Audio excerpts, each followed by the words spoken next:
अस्सलाम वालेकुम आप। उम्मीद करता हूँ सेहत और ईमान की बेहतरीन हालत में होंगे और कोरोना वायरस से निपटने के लिए तमाम तरह हिफाजती तदाबीर पर अमल पैरा होंगे।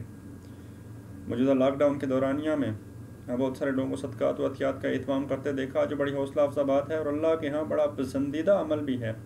लेकिन मेरी नज़रों से भी बहुत सारी तस्वीर गुजरी। यकीनन आपने भी देखा होगा कि बाज़ लोग इस सदक़ात व अतियात की आड़ में जिस तरह दौलत की नुमाइश कर रहे हैं और गुरबा और मसाकीन की तज़हीक कर रहे हैं, वह इंतहाई मायूस कुन अमल है और इस देने से न देना लाख दर्जे बेहतर है।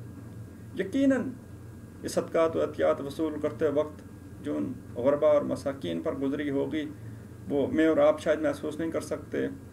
शायद और यकीनन उनके जहनों में उस वक्त ये बात आई होगी कि काश ये ज़मीन फटे, ये ज़मीन जगह दे और हम नीचे उतर जाएं। और बात यहीं तक, तस्वीर तक महदूद नहीं रहती, फिर उसको सोशल मीडिया पर वायरल करके उनकी रई से इज़्ज़त का जनाजा निकाला जाता है। क्या ये अमल दुरुस्त है? अगर हम बात करें सदक़ात व अतियात की, तो कुरान पाक की सूरा नंबर 57 आयत नंबर 11 में अल्लाह ताला फरमाते हैं, मंज़ल्लज़ी युक़रिज़ुल्लाह क़र्ज़न हसनन फ़युज़ाइफ़ुहु लहू व लहू अज्रुन करीम। कौन है जो अल्लाह को अच्छी तरह कर्ज दे और फिर अल्लाह इसको उसके लिए बढ़ा चढ़ा कर पेश करे और ये उसके लिए पसंदीदा अजर साबित हो जाए। अब अल्लाह को हमारे कर्ज़ों की ज़रूरत नहीं, हमारे सदक़ात की ज़रूरत नहीं। मकसद यहाँ समझाने का यह है कि जो हम देंगे अल्लाह ताला उसको बतौर कर्ज़ अपने पास रख लेंगे और बढ़ा चढ़ा कर हमें देंगे। एक हदीस शरीफ में मैंने पढ़ा कि जिस तरह हम किसी पालतू जानवर को पालते हैं, अल्लाह ताला इस तरह हमारे सदक़ात व अतियात को पालते हैं और बढ़ा चढ़ा कर हमें पेश करते हैं। इसी तरह सूरत नंबर 92 आयत नंबर 18 में अल्लाह ताला फरमाते हैं, अल्लज़ी युती मालहु यतज़क्का, के जो पाकी हासिल करने के लिए अपना माल देता है। अब मतलब यहाँ पर ये कि जिससे कोई दिखावा मकसूद ना हो, जिससे सिर्फ रब की रज़ा, माल की पाकी, इखलाकी पाकीज़गी मकसद हो। और फिर अगर हम अहादीस की रोशनी में देखें तो नबी पाक सल्लल्लाहु अलैहि वसल्लम की हदीस है, सही बुखारी की हदीस नंबर 660 है कि क़यामत के दिन जब कोई साया नहीं होगा तो अल्लाह ताला 7 लोगों को अपने अर्श का साया मुहैया करेंगे। उनमें सबसे पहला शख्स इंसाफ करने वाला बादशाह, दूसरा जवानी में रब की इबादत में मसरूफ़ रहने वाला शख्स, तीसरा जिसका दिल हर वक्त मस्जिद में लगा रहे, चौथा वो अशख़ास जिन्होंने अल्लाह के लिए मोहब्बत रखी, पाँचवा अल्लाह के डर से बुराई का इरादा तर्क करने वाला, छठा सदका देने वाला और इस तरह से सदका देने वाला कि दाएं हाथ से सदका दे और बाएं हाथ को भी खबर ना हो, और सातवां तन्हाई में अल्लाह ताला को याद करने वाला। तो यहाँ सदक़े की तलकीन की गई, लेकिन इस तरह तलकीन की गई कि दाएं हाथ से दें और बाएं हाथ को भी खबर ना हो।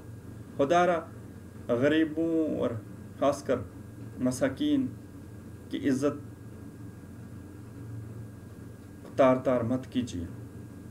अब बुखारी शरीफ की हदीस नंबर 1468 है।